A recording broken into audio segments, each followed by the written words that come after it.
Tu galères avec les indicateurs techniques et tu ne sais jamais quand entrer ou sortir d'un trade? Tu n'es pas seul. Beaucoup de traders perdent parce qu'ils se basent uniquement sur des indicateurs décalés. Dans cette vidéo, je vais te montrer comment trader uniquement avec le price action, c'est-à-dire analyser les marchés sans indicateur et repérer les meilleures opportunités grâce au mouvement du prix. Je vais te donner une stratégie claire, des exemples concrets et te montrer pas à pas comment l'appliquer sur un vrai graphique. Et crois-moi, une fois que tu maîtrises cette méthode, tu ne verras plus les marchés de la même façon. On passe tout de suite au premier point. C'est quoi exactement le price action et pourquoi c'est une arme puissante pour les traders? Mais attention, restez bien jusqu'à la toute fin de cette vidéo parce que je vous présenterai les 3 erreurs classiques à éviter. Mais bon, c'est quoi le price action? Le price action, c'est l'étude pure des mouvements de prix sur un graphique sans indicateur technique. C'est-à-dire qu'on va analyser uniquement les bougies japonaises, les niveaux clés et la structure de marché. On va pas chercher à ajouter des indicateurs tels que le RSI, les moyennes mobiles ou même les volumes. Tout ça, ça va partir. Mais pourquoi c'est puissant? Contrairement à des indicateurs que vous allez utiliser, c'est vous qui allez pouvoir tracer des lignes sur le graphique, analyser les prix passés afin de déduire ce que le marché va faire. Et ça ne sera pas tout simplement un calcul mathématique répétitif qui va faire les choses automatiquement sans une réflexion derrière. Vous, quand vous allez regarder le prix, vous allez pouvoir réfléchir et savoir exactement ce que vous faites et pourquoi vous le faites. Et évidemment, vous adapter aux situations. J'aime beaucoup cette méthode et je trouve qu'elle est top parce qu'elle est également utilisée par des grands traders pros, des traders institutionnels ou même des hedge funds. Et ils utilisent certaines stratégies que je vais vous présenter justement dans cette vidéo. Voilà, ça c'est un graphique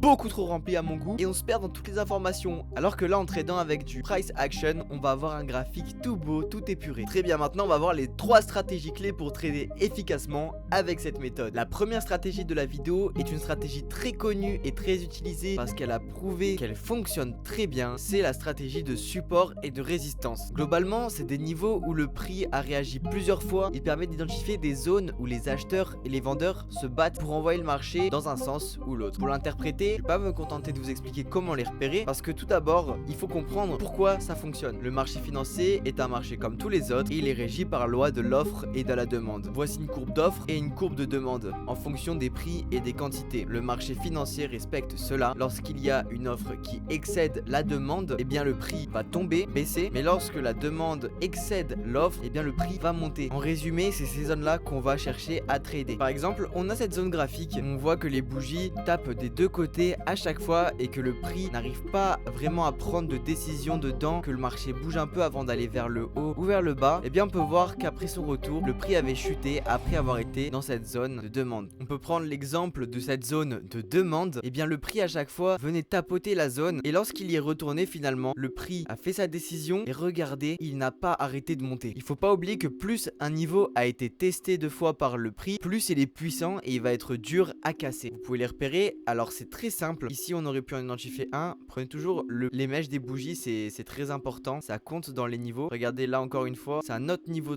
clé et une fois en réalité qu'il avait été cassé, c'est là que le marché s'est débridé et a commencé sa grande hausse. Non seulement on a rebondi sur une zone de demande, mais en plus de ça on est venu casser une zone d'offre à la hausse, donc c'est un grand signe de zone d'achat. La deuxième stratégie est encore une fois très connue et je suis sûr que vous en avez déjà entendu parler, c'est les figures de retournement. Alors c'est des figures comme des doubles top, des doubles bottom, des épaule tête épaule, des bull flag, des bear flag. Je vous en mets une petite liste à l'écran et comment ça va fonctionner. Je vais vous expliquer d'abord pourquoi ça fonctionne. Il faut toujours savoir pourquoi on fait une chose avant de savoir comment faire la chose. Les figures de retournement, aussi appelées figures chartistes, fonctionnent alors pour une logique à laquelle vous ne vous attendez pas forcément. C'est pas une question d'offre ou de demande, même si en réalité le concept de double top, double bottom, on peut les relier avec les supports et résistances, ça peut se combiner ensemble, mais en réalité pourquoi ça marche, c'est parce que beaucoup de gens l'utilisent. Et oui, si tout le monde sait qu'à un endroit il faut acheter, tout le monde va acheter en même temps et le prix va monter car il y aura un excès de demande par rapport à l'offre. S'il y a un double top, tout le monde sait que le marché va descendre, alors il y aura un excès de vendeurs, donc la vente en trading c'est quoi? C'est l'offre, excès d'offre par rapport à la demande, le prix va chuter. Pour les détecter ces figures c'est très simple, vous vous rendez sur TradingView et vous prenez l'outil que vous voulez, un outil avec des flèches,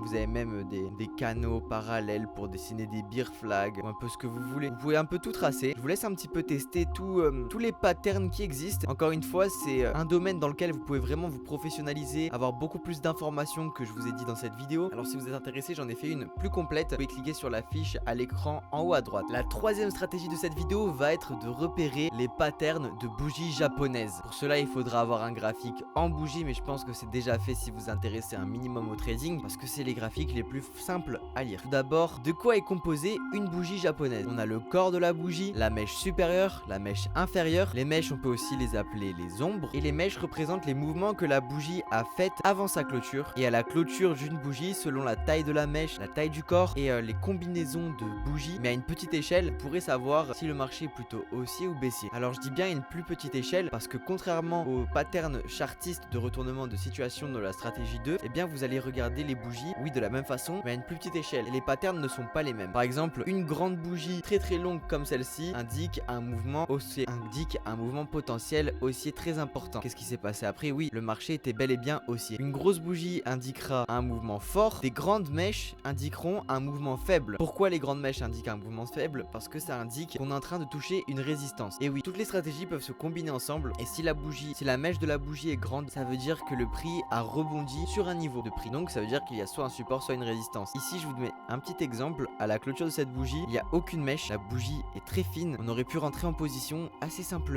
à la cassure du dernier high, mettre le stop loss en dessous de la résistance et regardez, vous auriez pu avoir un assez bon take profit là-dessus facilement et faire de l'argent. C'est aussi simple que ça. Attention, une bougie seule ne suffira pas. Il faut l'analyser dans son contexte. Donc imbriquer le concept, mais peut-être l'imbriquer justement avec les supports à résistance ou les patterns chartistes. Alors attention, on va voir les erreurs classiques à tout prix à éviter. Faites très attention parce que maintenant on va voir les erreurs qui sont assez courantes et qu'il faut à tout prix éviter. Erreur numéro 1, il ne faut jamais prendre des trades sans confirmation. Il faut toujours attendre la confirmation avec une cassure claire ou une clôture de la bougie significative. Si la cassure est faible, eh bien ça ne servira à rien d'entrer en position parce que vous n'avez pas beaucoup de chance de réussir votre position. L'erreur numéro 2, c'est d'ignorer le contexte global. Un support puissant sur du M5 n'a aucune valeur sur du H4 ou du daily. Il faut toujours analyser plusieurs time frames. Moi je commence toujours mes analyses sur du daily. Après je descends sur du 4 heures, je descends sur du 15 minutes, 1 minute pour avoir un maximum de confluence ensemble pour avoir le plus de chances possible de réussir mon trade. L'erreur numéro 3, c'est de trop charger son graphique. Le price action, ça fonctionne mieux sur un graphique propre et épuré. Il faut supprimer tout le superflu afin de savoir vraiment ce qu'on fait et assez simplement sans avoir trop de choses dans tous les sens. Maintenant, tu connais 3 stratégies de price action que tu vas pouvoir appliquer dès aujourd'hui. Dis-moi en commentaire si tu utilises déjà certaines de ces techniques et si tu aimerais que j'approfondisse certains sujets dans d'autres vidéos. Si cette vidéo t'a aidé, like-la et abonne-toi pour plus de stratégies rentables. Allez, c'était Matt Trading. Ciao.